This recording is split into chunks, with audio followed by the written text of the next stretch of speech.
part is very clear. You're nothing but a pawn, and you'll remain a pawn until you play. The rules are clear. Take what they give you, give away what you have to, and the difference is yours. The question is, how big is the difference? Are you really intending to win? Well, why not? There are lots like me, and we're the actual players. Because on one side of us are the real cattle who let TV do the thinking for them, while on the other is power who believe that we are shit and feeble-minded cattle. Over in the barn, they want us to take care of them. But a long time ago, they gave up on themselves, and now they won't lift a single finger. While those who have real power became more than the rest. Became gods. They sit so high up that they can't see us as either a serious enemy or a trusted friend. They have only one problem, that they're not immortal. That just leaves you and me. Sometimes I benefit you, other times you me. Everyone plays a game of their own. Think you're a player, do you?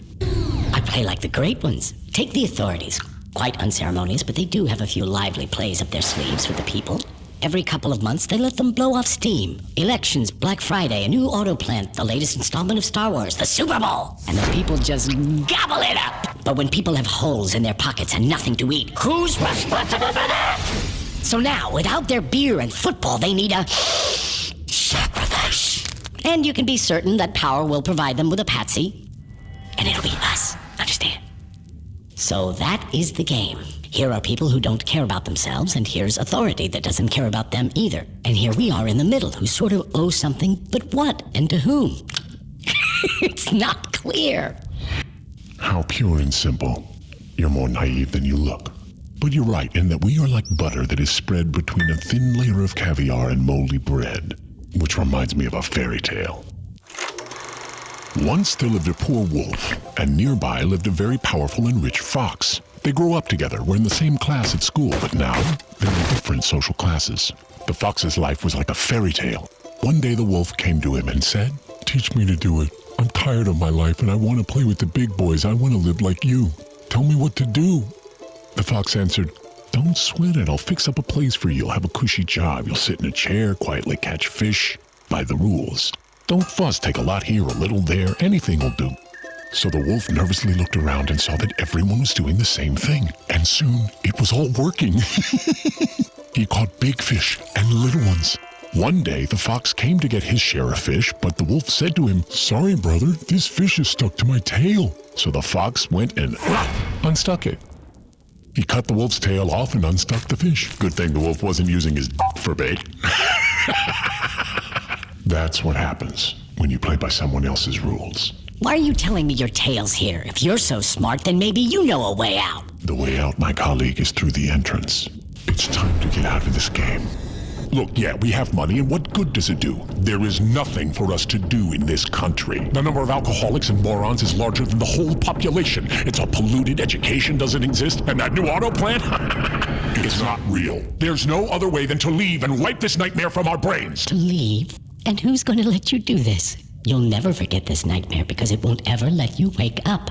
We do have money, but whose money is it? Is it yours, really? Can you actually spend it? Or offshore it? Can you legalize it? Give it to your children? Don't lie to yourself. Don't be like the others. You're in a trap, and the trap will only open its jaws once you are good and deceased.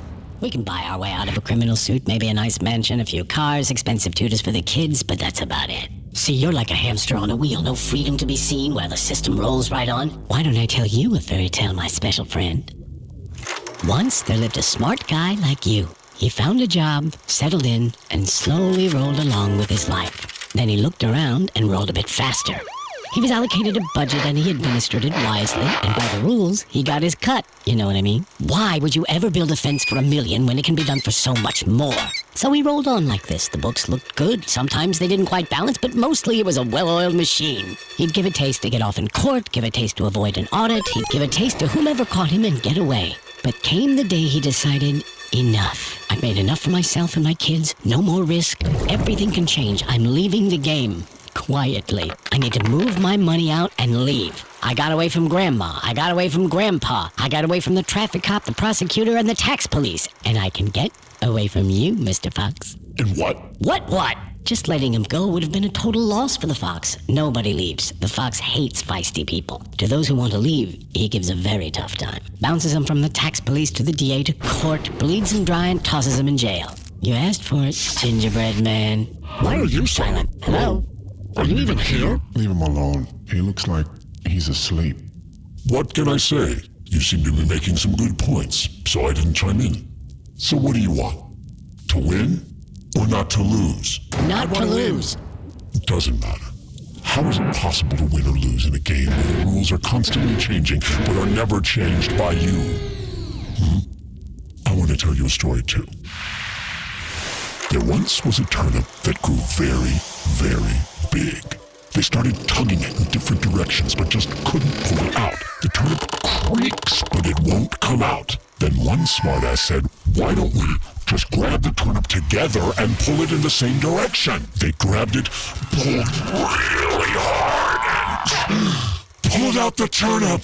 It shined gloriously like the sun, so beautiful, so smooth. When the turnip was just sitting there, no one got anything at all. But after it was pulled, everyone had enough. There is one way alone for us to agree amongst ourselves, to finally write some rules ourselves. And that's when it will start. Our